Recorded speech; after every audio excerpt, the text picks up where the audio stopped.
Hello, I'm Steve Goldman, Director of the Center for Free Enterprise and the BB&T Professor of Free Enterprise. Welcome to our final spring event of the Menard Family Lecture Series and our annual BB&T Lecture. I want to thank the Menard family for its generous sponsorship of this series. I also want to thank Greater Louisville Inc., GLI, for helping us bring this program to the business community. Because we have 5 speakers for today's event, I'm going to dispense with the preliminaries and get right to the introductions. Except, if you have any questions, please put them in the Q&A section below. And if it's specific to a speaker, please indicate which speaker. We're kicking off Second Chance Month today with a panel discussion of second chance hiring. As many as 1 in 3 Americans have a criminal record. This can create roadblocks to education, housing, and jobs, the very things that make their lives outside of prison productive and keep them from falling back into past behaviors. Today, we're talking about the importance of employing the formerly incarcerated. At a time when the baby boom generation is retiring and our labor force is shrinking, yet many companies exclude felons from the hiring process. Our panel will discuss the need to open up opportunities for all able individuals, and I hope the students and business leaders watching today will take this to heart. Eliminating these barriers to productivity and unlocking opportunities is a path to advancing the well-being of society. Our first speaker is Jeff Karzanik, the Chief Investment Strategist for Fifth Third Bank and author of the soon-to-be-released book, Untapped Talent, How Second Chance Hiring Works for Your Business and the Community. Jeff was recently elected to the Council of Criminal Justice for his work on the intersection of the justice system and the labor markets. He will be followed by Sydney Heller, Chief Program Officer for The Last Mile. The Last Mile is an organization that prepares incarcerated men, women, and youth for successful reentry with business and technology training. Sid first learned about in-prison programs after volunteering with the Prison Education Project in Los Angeles. Since joining The Last Mile, he's worked both in the classroom and in administrative and programming development roles. Next will be Alex Love, founder and CEO of Alex Love Consulting and partner at LevelSet.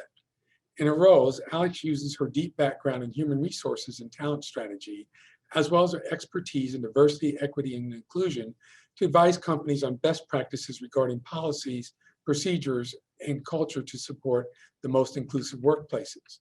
One of those companies is represented here. Robin Berry is VP of People for Rue Gilt Group.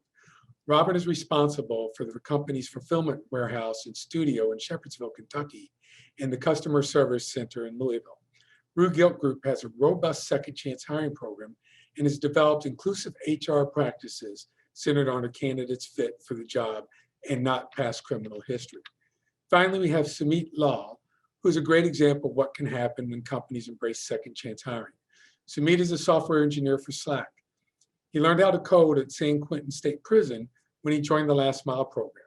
He was released from prison in 2019. And besides working for Slack, he started his own photo booth rental company and is also teaching Taekwondo to local youth. I'd like to welcome all of you today and thank you all for being here.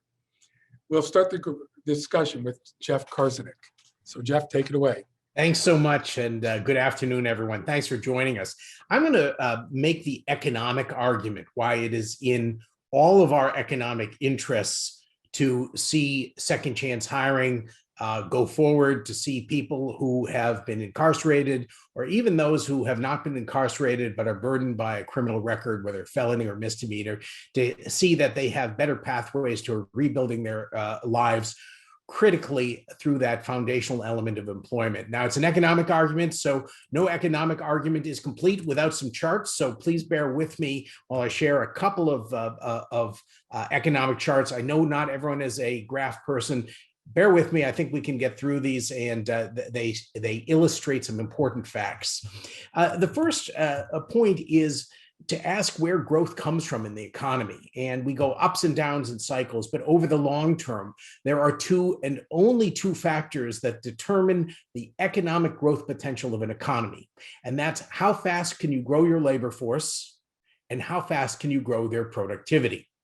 And this concept is illustrated with the data you see in front of you. This is data we get from the Congressional Budget Office, and it shows historically what's been our growth in the economy and what could be attributed to labor force productivity growth, which is the blue shaded area, and what is just the size of the labor force growth.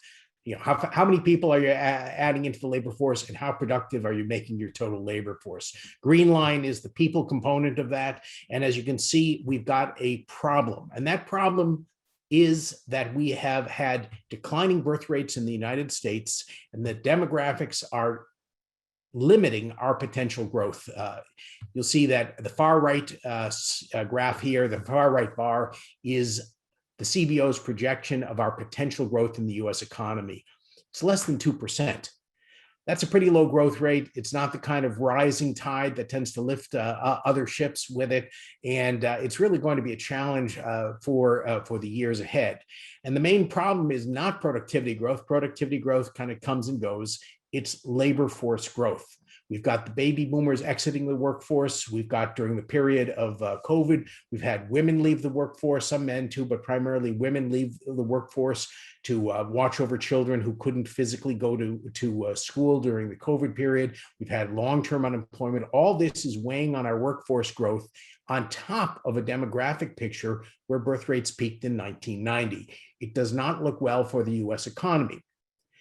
This means that the business community has to expect that they will have to dig deeper into the population to get the workers we need. There's a measure for this. Economists call it the labor force participation rate. What percentage of your adult population, technically your civilian, non-institutionalized adult population, what percentage of them are in the workforce, meaning either actively employed or actively looking for employment? And you can see a long-term history of this. This goes back to 1948. You can see that period of the 70s, in particular the 80s and 90s, we had rising labor force participation rates. That's one of the ways we were able to grow so quickly as an economy. But since 2000, it's been falling, and COVID on the far right-hand side has created greater disruptions. Where can we get the workers we need to grow our economy faster and to prosper as a nation and as an economy? Well, we think one of the best opportunities is to look to those people who have been sidelined from the labor force or underemployed, not employed to their full productive potential because they have a criminal record. There are a couple measures of this. The one I focus in on, Steve had referenced that 1 in 3, that's the 70 million number. The one that's the biggest impediment to advancing and rebuilding a life and having a successful career and contributing to the economy is a felony conviction. 19 million Americans have a felony conviction. This is too big a pool for the business community to overlook. But size of the pool is not enough. It's also got to be the quality of that pool. Can people with criminal records be productive, good employees? And the answer is maybe not every single one, but there's no population where every single one. But there's a pathway to developing employees who are not just an employee of last resort, but are actually highly engaged, loyal employees, the kind of employees you can build your business on, people who care about what they do and stay in place. That's a recipe in the business community for both productivity and for profitability. And it turns out that there's a path to doing this. It's a model. It requires business owners who are willing to consider this population, but also recognize that they need partners in this. Government agencies, government support, critically nonprofits. Those are the partners you need to find out who's ready to turn their life around and rebuild it. Supplement those workers with the skills they may be missing, often from a lifetime without strong mentorship, and then critically provide ongoing support services. When you do that, you get a highly engaged, highly loyal workforce. You're going to hear in the hour ahead from others who offer perspectives on this, and I think the message is the same. This is a viable workforce, not just to an adequate employee, but done right to a superior employee. But that it requires an investment. And an investment in an uncertain economic period, sometimes a hard thing to make. So the last point I want to make is this is not an all or none proposition. There are steps that if you're an employer listening today, you don't have to embrace this from the get-go. You can test the waters. And it starts by recognizing that there are low-risk hires, people who've been out in the workforce, who perhaps were never incarcerated despite having a felony conviction, or who have been out for a long time and have rebuilt their lives. They're just another employee. Why would you discard their resume simply because of a mistake they've made in the past that they've already paid for? It's also important to understand the criminal justice system is in many cases over-felonized. And a felony may not be what you think it is. And it starts by giving fair consideration to applicants with a criminal record or educating yourself. There are many resources available on the criminal justice system. I always recommend the Twitter feed Crime a Day, where a lawyer in Hartford, Connecticut, Mike Chase, goes into the federal code and pulls one absurdity after another out of the federal criminal justice code. Connect with companies. You have one on the call today that are doing it. Look at their success. It gives you proof of concept, and you'll shortcut some of the learning curve on this. The same thing about nonprofit partners. There's a wealth of nonprofit partners in every marketplace. Not everyone is a fit for your business, but you can almost be guaranteed that there will be at least 1, 2, or 3 partners who would fit and become your partners in developing this talent pipeline. Even if you are not ready to hire from this pool of talent, don't discriminate against vendors who are. You may not yet be ready to hire from this pool, but what do you care who does the maintenance work on your building, your facility, the electric work, the HVAC work? All of these things are very important. If you have second chance vendors, support them. Don't restrict their employees at your work site, or actively seek out vendors who provide second chances, because it's in all our interests. And then one final thing before I turn the discussion over: you may have an employee on your payroll today who's been with you for a decade or more, who's contributed to your success. I know some who live in fear every day that their past criminal record will come to light, and because of company rules, they would be automatically terminated. That's not fair. People who've been contributing to your success deserve amnesty. Consider implementing amnesty for any employee who's been with you in good standing for 5 years, 1 year, 10 years, and make sure that these people understand that they are part of your team and embraced for who they are today, not for the mistakes they've made in the past. With that, I'm delighted to pass the call over to Sid Heller. Sid, take it away. Thank you. Thanks, Jeff. Hi, everybody. I'm so happy to be here. I think I'm going to do a little bit of a deeper dive into the last mile and what we do. I think we're a great example of how a nonprofit, the private sector, and the government can all come together in order to actually build some pathways for people who are currently incarcerated and how they can get jobs after they get out. So I'm just going to pull up my presentation here.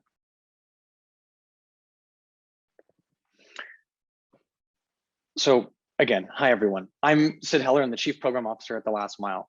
The Last Mile is a nonprofit founded at San Quentin State Prison in 2010. Today, we offer an in-prison coding bootcamp, reentry wraparound services, and focus on community building, both inside and outside of the classroom. So who are we? TLM consists of just over 20 FTEs, including 11 who are alumni of our program. One of the things that we've learned in our 10 years of business is that you could take any software engineer off the street of Silicon Valley and ask them to teach coding in an environment without internet access, and they wouldn't have the first clue where to start. Our program's success is built on the foundation of staff who have lived experience and who have been through our program, ensuring that our methods and offering are relevant and effective for our student body. So what do? We have a 1-year program separated into 2 courses for full-time students. We teach full stack web development, including the industry standard technologies listed here: HTML, CSS, JavaScript, React on the front end, and Node, Express, and MongoDB on the back end. And our results? Alumni of our program, one of whom is on the call today, work at these tech companies and more as software developers, engineers, project managers, and beyond. All of this is driven by our mission, which is to provide opportunities for personal and professional growth for justice-involved individuals through education and technology training. Now, through this mission, we have expanded from California to a total of 6 states, while always focusing on diversity and inclusion. Our 22 classrooms are roughly 50% male and female. We have had 300 people go through our program and be released, and we have over 600 students total served across all of the states we're in. So how do our students learn?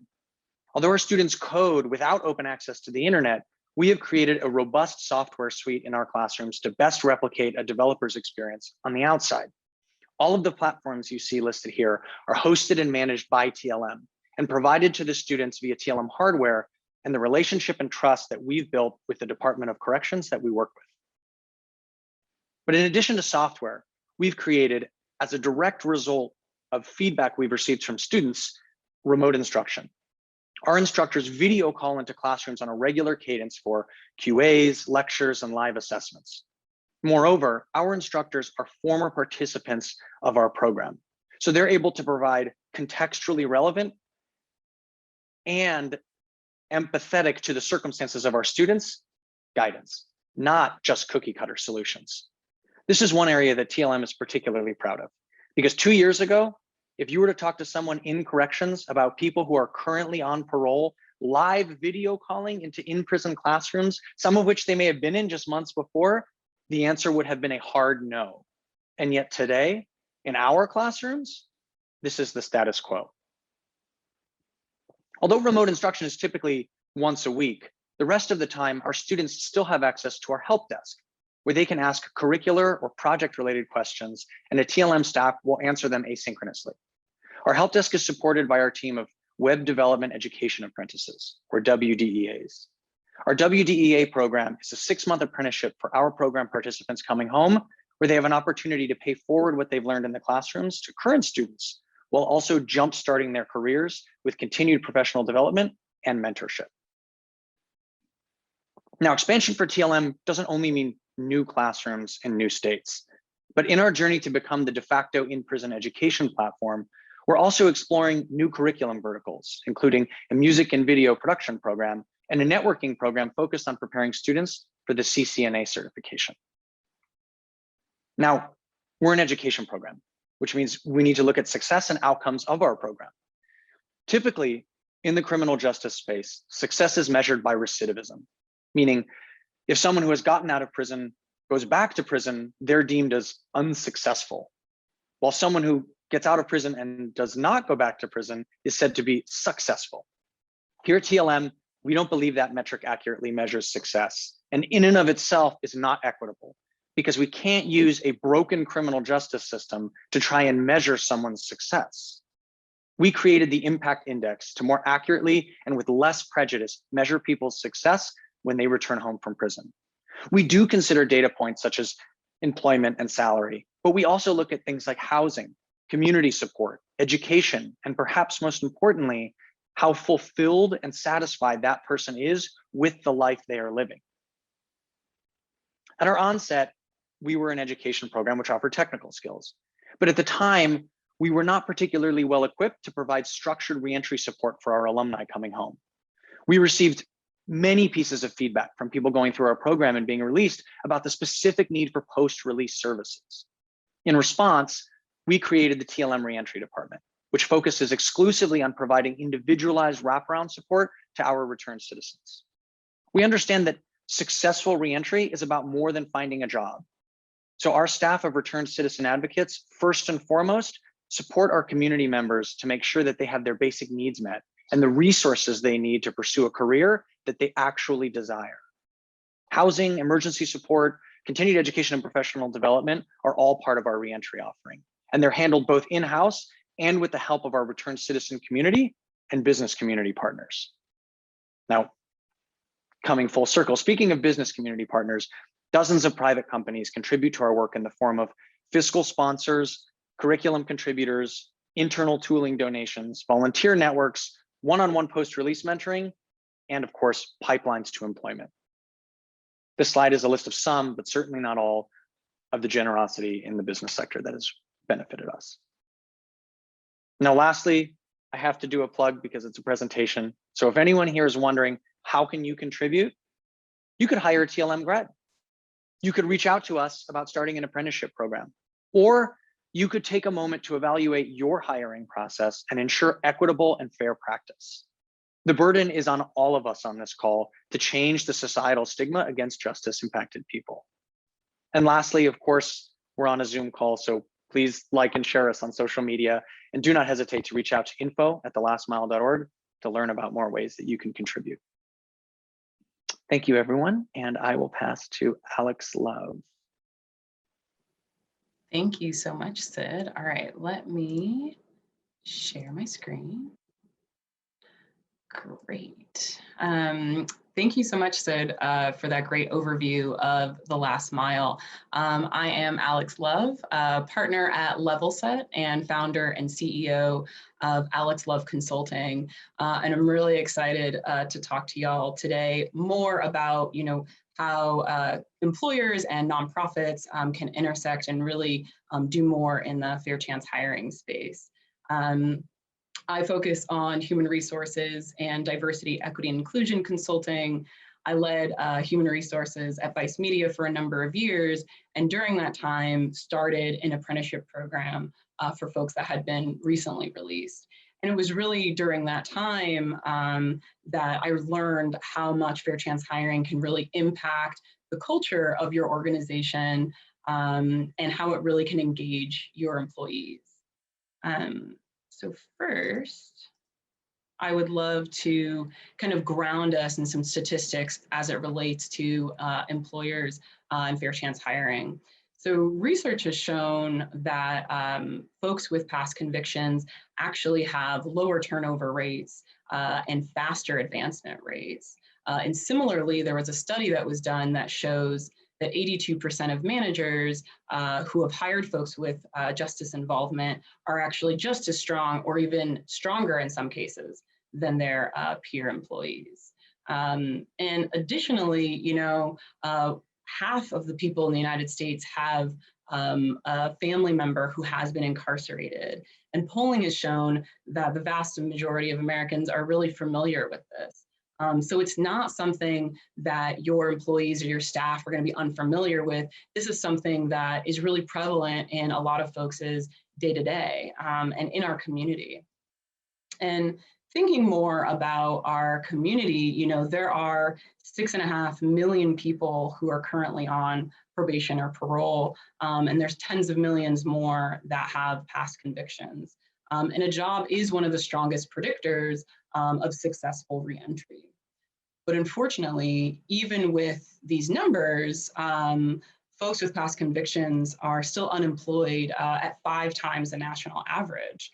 And additionally, we find that children of parents that have been incarcerated are 6 times more likely to be incarcerated themselves. And so here we really see, the generational impact of justice involvement. And this really reminds me of one of our clients that was kind of unsure how their managers were going to take the news that they were going to start a new fair chance hiring initiative.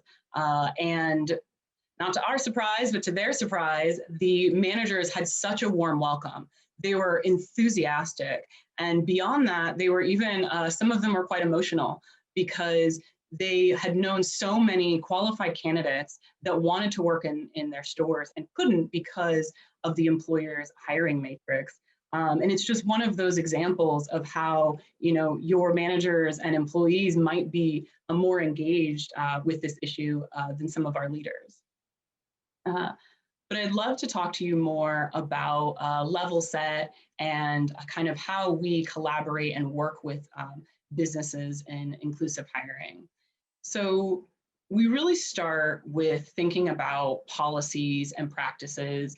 A lot of times, being an HR person, a lot of times we set policies and we leave them, and it's been a while since we've really taken a look at what's that application process, what is involved in the background check process, when was the last time that we took a look at that, and secondly, have we really been thoughtful or intentional about how some of these practices might actually be barriers to qualified candidates that would be, a perfect fit for our organization?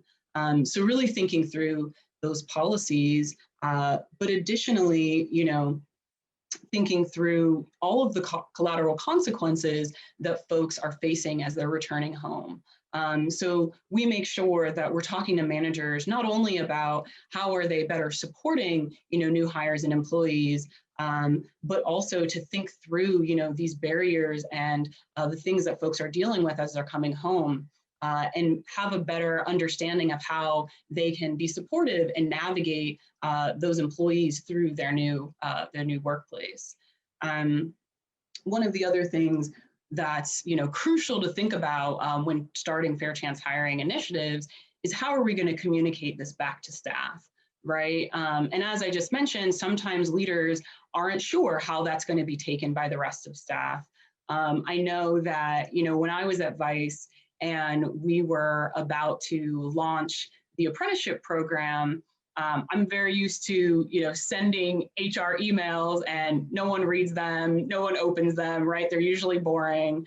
But when I was announcing the apprenticeship program, I had a wealth of responses from across the organization, from leaders and from employees, just saying how proud they were and how this really just aligned with everything that our values were.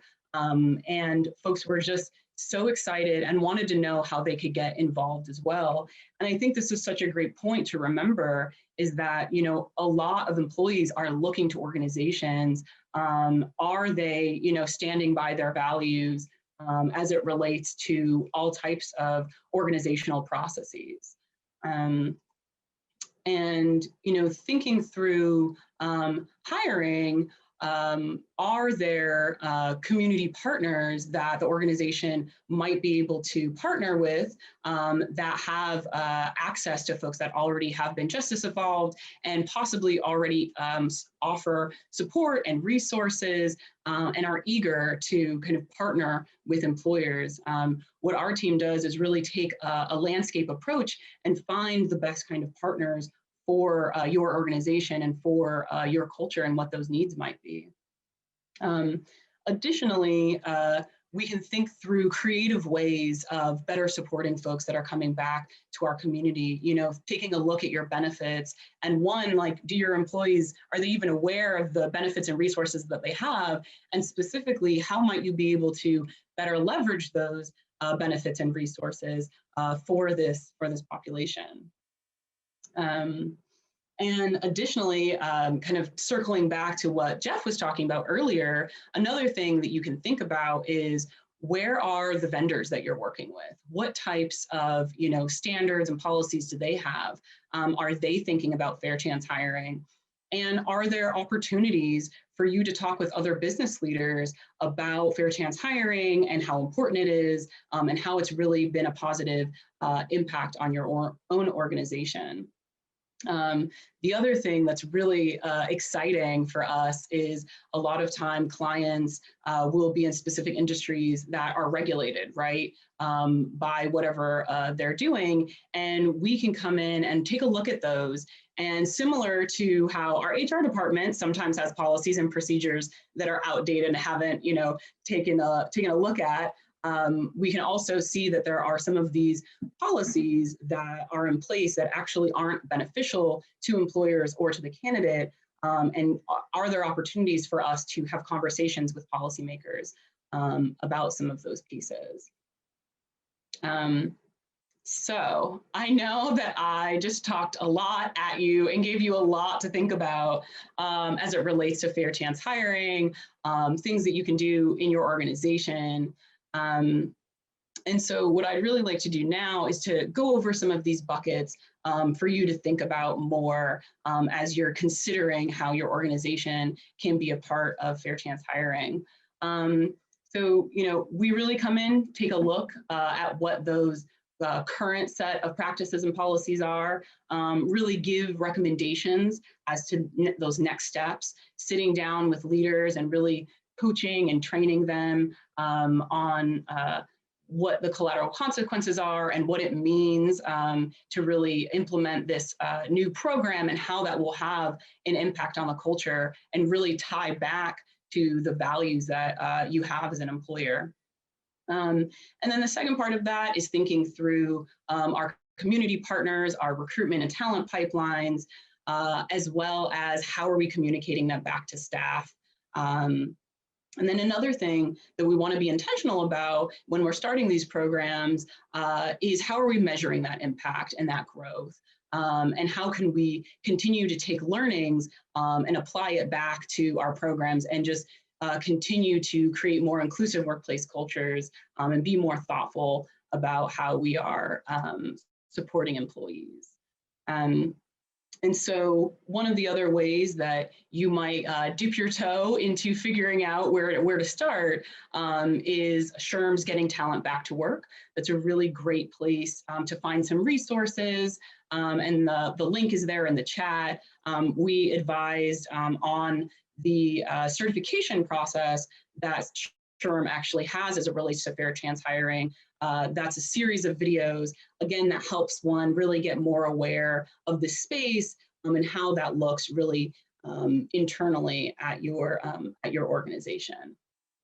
And with that, I want to say thank you so much. I know there's links, and I think my email might also be in the chat, so feel free to reach out to us at LevelSet to hear more about how we might be able to work with you and your organization, help you find community partners, and really look at what your organization is doing. And with that, I would love to turn it over Robin over at Rue Gilt Group, who is one of our clients and can tell you more about how that went. Hi, everyone. I want to first say thank you for taking the time today so we can share our experience with second chance hiring. Rue Gilt Group's interest in second chance hiring started with our senior leadership. In about 2018, Rue Gilt's executive chairman, Michael Rubin, co-founded the Reform Alliance with Meek Mill, Jay-Z, and several other leaders. Reform was a charitable organization designed to affect policy change in the criminal justice system, specifically targeting probation and parole reforms. One thing that Michael learned and shared was through founding Reform, it was so important to make sure that there was a job with a successful reentry from the justice system. We know through research that people coming back from the justice system who are able to reenter the workforce are far less likely to reoffend. We've had research through Northwestern University, Harvard, and UMass has shown that people with past convictions stay longer and advance faster from their peers. Rue's initial explorations into fair chance hiring were driven by ownership, wanting to ensure that we were providing opportunities for people with past convictions to become part of our company, gain stability and success when they return to our communities. In 2019, as Alex said, we partnered with LevelSet team to support us in reviewing our policies and practices to broaden opportunities and help identify community partners who could refer candidates and provide support. We looked at our practices, we looked at our hiring practices and what we would allow. We used to do background checks and we used to not hire anyone with a felony. So we took those practices and we made sure that we changed them and we centered on a candidate's fit for the job, not their past criminal history. Rue now has great HR practices and they've been in place for a couple of years. We launched a transitional work program with a nonprofit reentry organization in Louisville called Center for Employment Opportunities, the CEO. With their partnership, it gave Rue a proactive way to make a commitment to second chance hiring. We actively seek candidates who may have been overlooked by other employers. At our partnership with the CEO, it's a transitional work model, meaning that the participant begins as an employee of the CEO, and we contract with them as a vendor to help staff our Shepherdsville warehouse. They're acting much like a temp agency. The CEO provides transportation from downtown Louisville into Shepherdsville. They provide site supervisors that come with the crews. They cover all HR issues, insurance, and administrative costs for their participants. The CEO participates also in weekly job coaching with each of their people or each of the employees to help manage through the challenges of reentry and prepare them for a full-time workforce. For us, it's kind of like a try before you buy it opportunity to consider candidates for full-time employment after they've demonstrated success and interest in the work that they're doing. Since October of 29, I'm proud to say that we've had 300 participants in the program. We have had 45 that we've offered jobs to. They worked here, and most of them went on to other jobs closer to their homes, but this gave them their first opportunity. We still have 5 that are still active and working. Some of our learnings have been is the CO participants have brought hours into the building that help with a lot of labor issues. We're in a tight labor market. The partnership that we have with the CEO has been really great. They source the workers, they train them to meet our expectations, and they keep a constant pipeline of people coming into RGG. The best challenge is having participants stay once they complete the program. So some barriers that we have ran into is transportation. We don't have a mass transportation system from Louisville to Shepherdsville, which causes problems when we make an offer to hire. Most of these people don't have transportation. So we try to work with the CEO program to allow them to stay in the vans until they're able to get the secure transportation to and from work. We have found success with this work stream by treating them just like other associates. They go through our orientation and our onboarding program, and they receive on-the-job training. It's valuable to an employer working with a community-based partner to help navigate the challenges the participants are facing as they return back to the community mainstream. We need resources that will provide labor with the growing needs for applicants in a tight labor market, and the Second Chance Hiring Program has done that for Rue Gilt Group. Next up is Summit Law. Thank you, Robin. Hello, everyone, and thank you for joining us today. I'm excited to have this conversation with you all because now more than ever, it is important for us to understand how the lack of equitable hiring is impacting our communities. You know, Jeff said something, he pointed out that the fact that incarcerated people coming home, returned citizens were marginalized or sidelined. And I kind of want to talk about how that one narrative we have of people or that we associate with people that are coming home is so negative that we deny them the opportunity to redeem themselves, right? And we hold this narrative so close to them and we associate it with them that we don't give these individuals a chance to provide for themselves, provide for them, for their families, right? And I know this because I was part of those 1 in 3 people incarcerated in America, or the 2.3 million Americans that are incarcerated, right? I went to prison when I was 19 years old, and I came home at the age of 24. And what I want you all to kind of think about is your own narrative and how one bad decision that you've made in the past can be used to judge you for the rest of your life. This was the case for me when I came home. And prior to that, I did the work that it took to better myself, right? I participated in the last mile program. I taught myself how to code. I went to college while I was inside. I got my degree. But the minute I came home and employers found out about that, none of that hard work that I put into it mattered, right? So what I want to talk about is changing that narrative. But why does it even matter? Is because 95% of the 2.3 million people currently incarcerated will one day be released. And we have the opportunity to decide what kind of world we want them released to. Now, when I came home, I was fortunate enough to have a little bit of money due to my work with TLM's joint venture program. I was able to get hired with the last mile, and I received a computer which I used to develop my coding skills. And I was later accepted into the Next Chapter program. Now, Next Chapter was established in partnership with Slack to create pathways for formerly incarcerated individuals like myself to obtain gainful employment in the tech sector.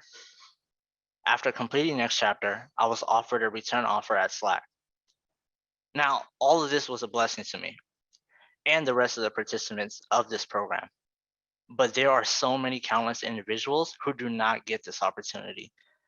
They're simply given $200 upon their release and little to no resources to navigate the re-entry journey. They too can be developers, instructors, counselors, or whatever they wanted to be with a little guidance and assistance from individuals like yourselves. You all can help make a change in the ways you factor in background checks. Companies deny qualified individuals based on who a person was 5, 10, or 20 years ago. I ask you all to ask yourselves if the background check accurately reflects the person in front of you. We would also like to see support for the individuals that you hire who may be in transitional homes or parole, as Robin pointed out earlier. I'm not sure how much you all know about the parole system, but in many cases, being on parole means we have to sacrifice our school, jobs, or family life to be in a mandated class that will likely not help us. Lastly, I would like to ask you all to be accepting of individuals coming into your companies with non-traditional backgrounds. I myself am a coding bootcamp grad, and I put in just as much effort in my role as the people who went to universities. Us returned citizens need you all to know that we are not our worst mistake. Upon my release, I applied to 83 tech companies, and out of those 83, I was fortunate enough to get 7 phone screenings, 3 on-sites, and with all 3 companies, I went to the last round of final interviews where I disclosed my background, and I was told that they couldn't hire me because of it. Eventually, I'm sure I would have had to settle with a janitorial job or go back to my old ways in order to support myself and my family, which would have just caused prison to be a revolving door for me. Sadly, this is true for many of the people who come home and don't get that one opportunity because of the stigma and the narrative that we hold that they went to prison. Right? I'm not asking you all to do something egregious. Everything we want to do here is already being done by companies through Next Chapter like Slack, Checkers, Zoom, and CCI, right? The Chan Zuckerberg Initiative, and many more companies, but those companies can only help a certain number of people. My request to you all is to take a chance on the next person that comes through your doors and has made a bad decision somewhere in their life. You'd be surprised how much one opportunity can change not only their lives, but yours as well. Thank you.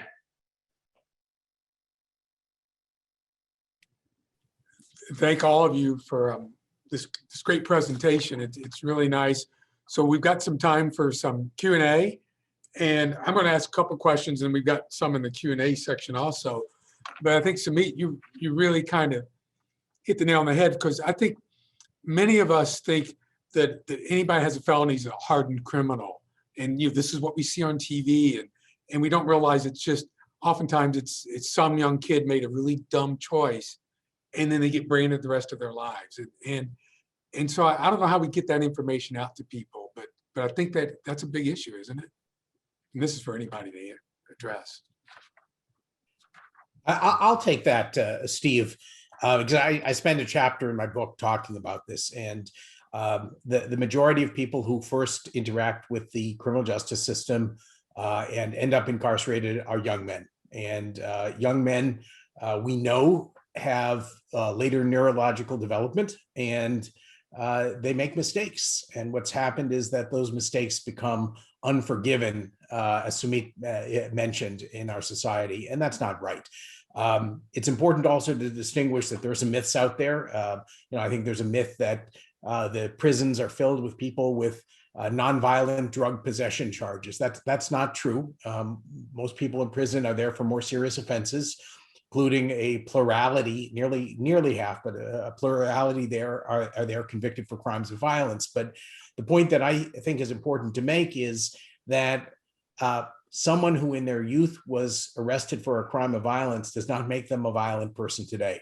It's often a matter of being in the wrong place at the wrong time, inebriated, under the influence of drugs, just clouding judgment further, and a very small mistake can get out of control. And it's really important for employers to understand the circumstances in each case, to understand that people do age out of crime, and to understand the importance of working with organizations like The Last Mile or other nonprofits that can tell you who's ready to rebuild their lives. So what the second chance employers I've studied tell me is they might start with, I only want people with nonviolent convictions, but as they come to understand, the more they understand, the more they experience, the more they realize that you have to take each individual as an individual and examine each record in that way. Anybody else want to add? I could maybe dovetail on that a little bit. I think you're absolutely right, Steve. There's a problem with information and narratives that are being, and labels that are being put on people who don't deserve them. And I think that a lot of times at events and listening to talks, I think some people in the audience feel as though, well, and I think I saw a question earlier that people feel as though this is great, I understand, I'm ready to educate myself, but I'm not in a position to make a change.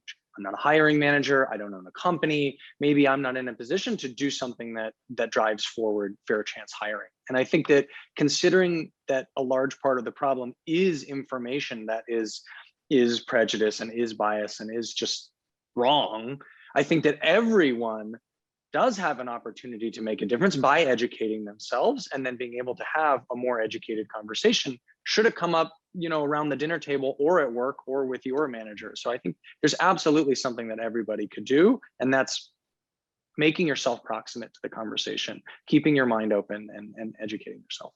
So actually that leads into one of the first question we have here, and it was that how do we get companies to think about fair chance hiring, particularly like what can a student or an entry-level person do in their company to make some changes?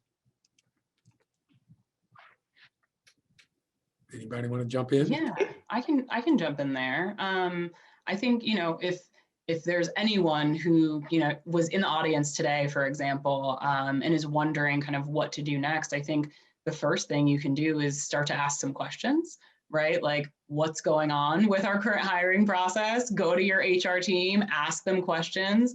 What does this look like? And you might be the first person that's asking questions around that. But it's important, like Sid said, like, let's start the conversation. Let's talk through those things. So there's been an issue about ban the box, and some people say if we get rid of that, there might be more discrimination against certain groups if we ban the box. And it's probably better, is it better if an employer says, look, we're willing to hire felons, let us know, and we'll work with you, instead of just banning the box and always wondering, is somebody a felon or not? Is it better just to get the information out? Steve, if I can take that one, I can tell you what not to do with ban the box. If ban the box is imposed, the thing not to do is to say, gee, I still don't want people with a criminal record, so let me work around and assume anyone with long-term unemployment has a criminal background, or people from a neighborhood or a certain name. There is some evidence that goes on, and it is frankly stupid. In a time when we are going to be talent challenged, you want to be able to give yourself every opportunity to get star employees.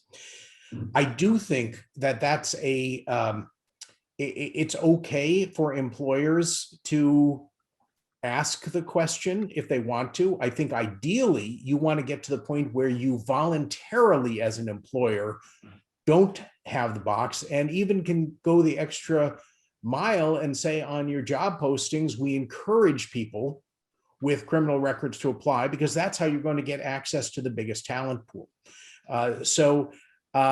Having a box on the application sometimes discourages people from records applying. And if you are truly open to this talent pool, why would you want to discourage anyone?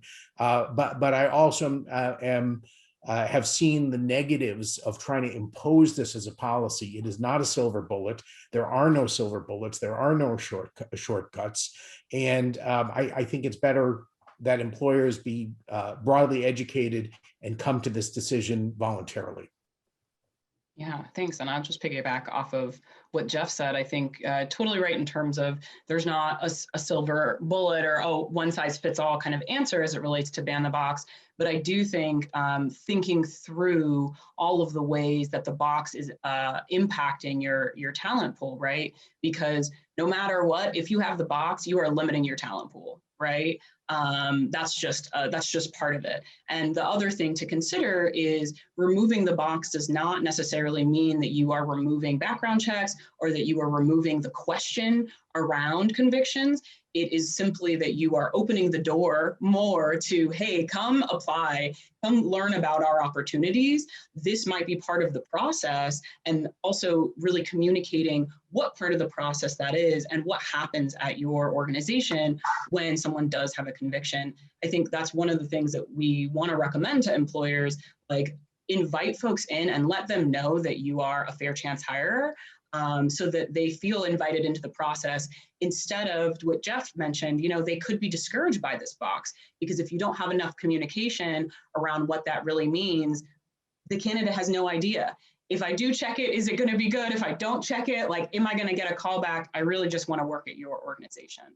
Yeah, and I can speak on we did ban the box, so we don't have a box anymore once we started with the CO program. And what we do when we hire direct hires is we do a background check, but we have conversations. We don't automatically, if there's a felony on there, to say, no, they're no for rehire. We sit down with that applicant, we talk through it, and I would say 90% of the time they're a hire.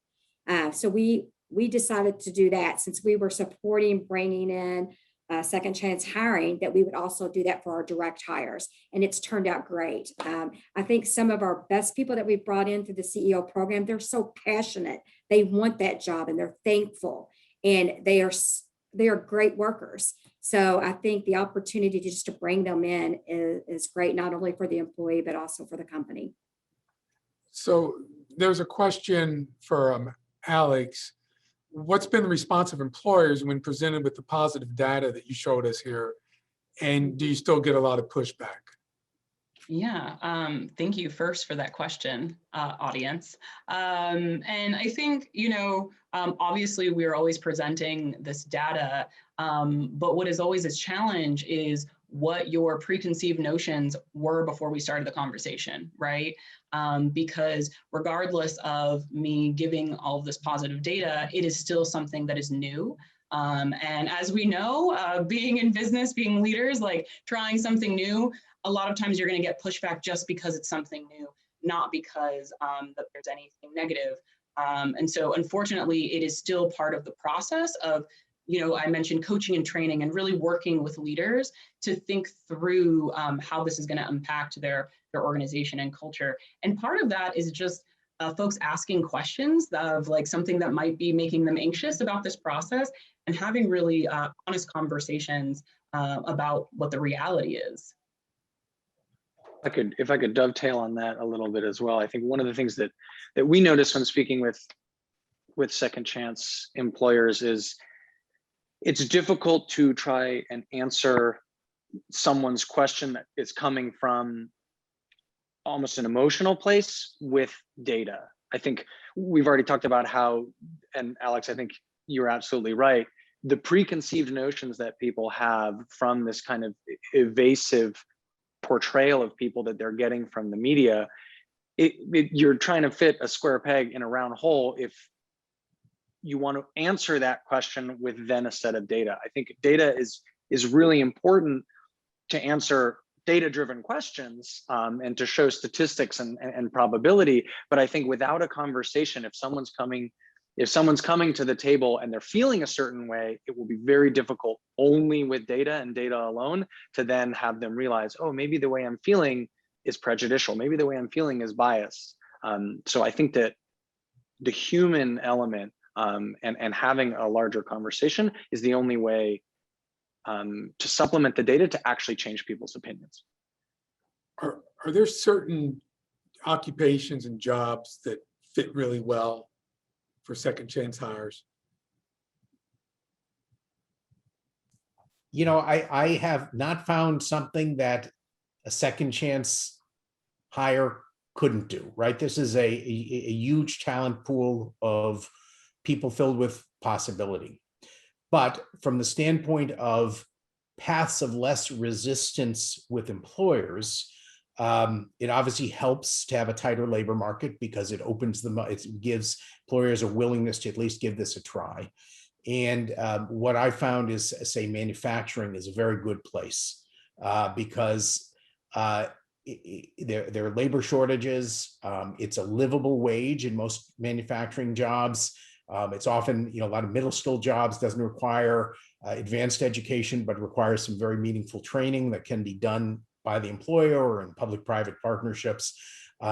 You are not, most of those jobs aren't customer-facing, public-facing. So again, in the mind of the employer, not in the reality, but in the mind of the employer, that's a greater level of comfort. You're not handling money, again, in the mind of the employer. Those are issues that can come up. So for people who are wondering if their company, what the path of least resistance might be, manufacturers are one of the really good places to start with this. Somebody asked a question, I can't find it right now, but how might you deal with this in regulated industries such as insurance? Yeah, I can take that one. One of our clients was actually American Family Insurance. So we do have a little bit of experience in insurance as a regulated industry. And I think what's really interesting is, even though this is a regulated industry, still taking the conviction to the job, right? Is the conviction at all related to what the job is? Because at the end of the day, regardless of what industry you are in, regardless of it's regulated, that's what's the most important piece, right? And sometimes, again, thinking about these preconceived notions, when we find ourselves in a regulated market, we might not investigate fully what those stipulations actually mean, and kind of create barriers just on the assumption that it's very limited. And so what I would really recommend is taking a deeper dive into how the regulations are actually impacting specific jobs and specific titles, instead of considering it as blanket restrictions. There's a lot of opportunity there. So there's one questioner, one person, and just got off of 5 years probation, and he's saying he's having a lot of difficulty finding a job. So what can he do? I think he does IT, is what he said. Let me see. Yeah, can't get a job in IT. It's a huge hurdle. I always think it's effective to try to partner with nonprofits that already have pipelines to employers. So, find what other reentry nonprofits and workforce development agencies that might have experience.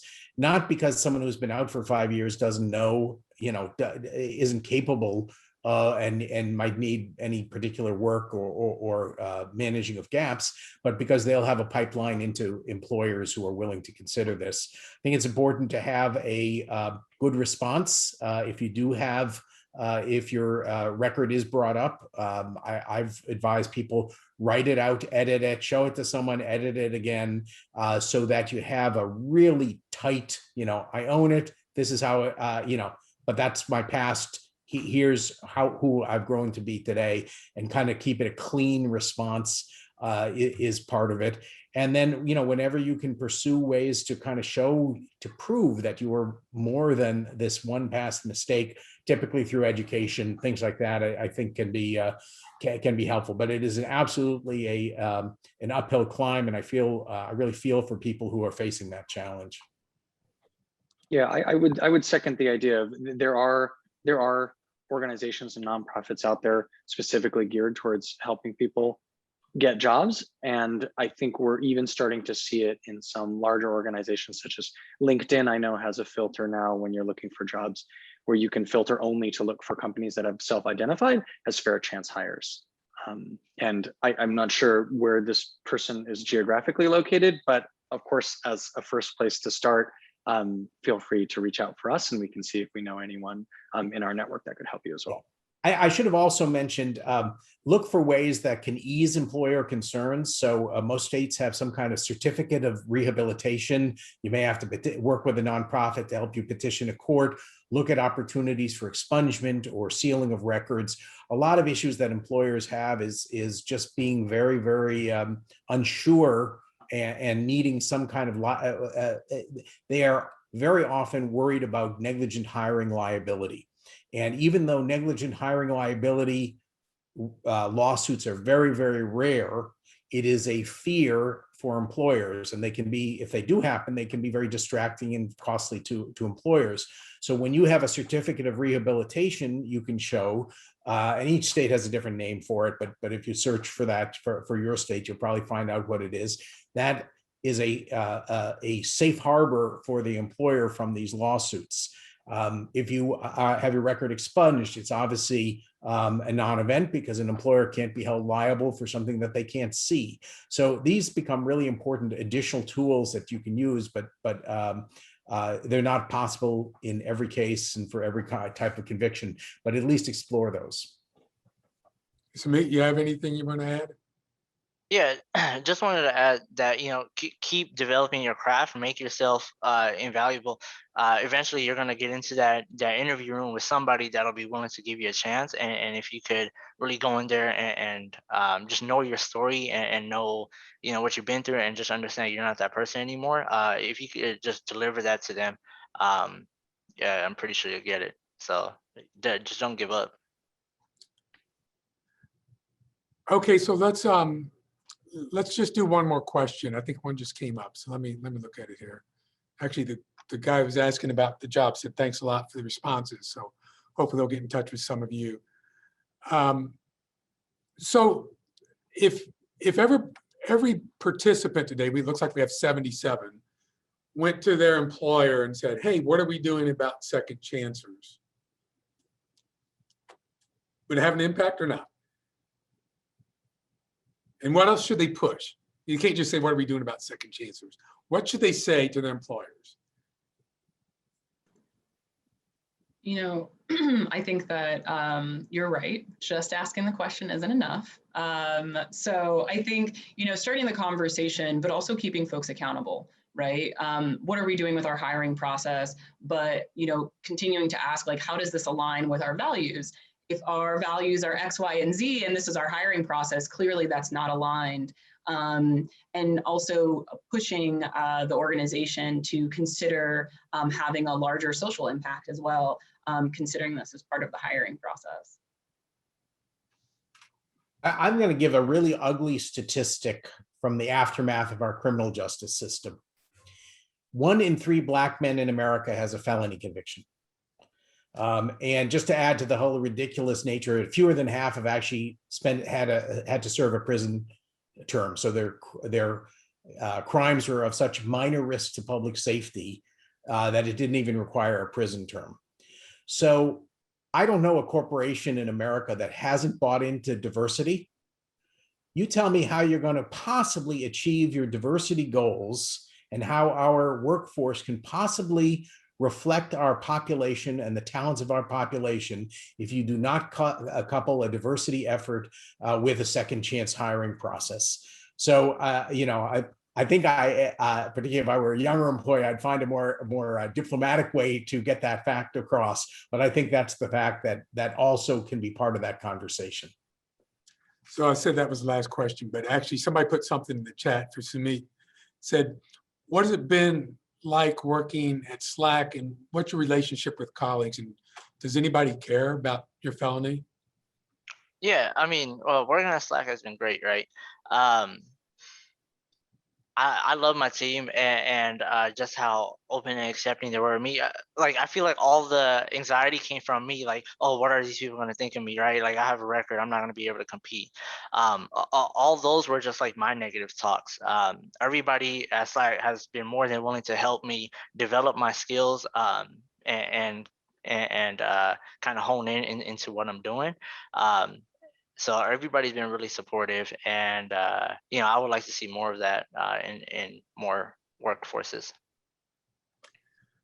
Okay, well, I think we probably ought to end it now. I think our time has expired. I know we had a couple more questions. I'm sorry I didn't ask all the questions for the audience, but I want to thank all of you for coming. This was really interesting, and this is such an important issue, and definitely for the labor force of the future, but even for right now. And we're missing out on so many good opportunities, so many good employees. And I hope that the people watching today will take this to heart and maybe start hiring some second chancers. So thank all of you. Please, you guys, please stay on while we shut down everything else. So thank you very much.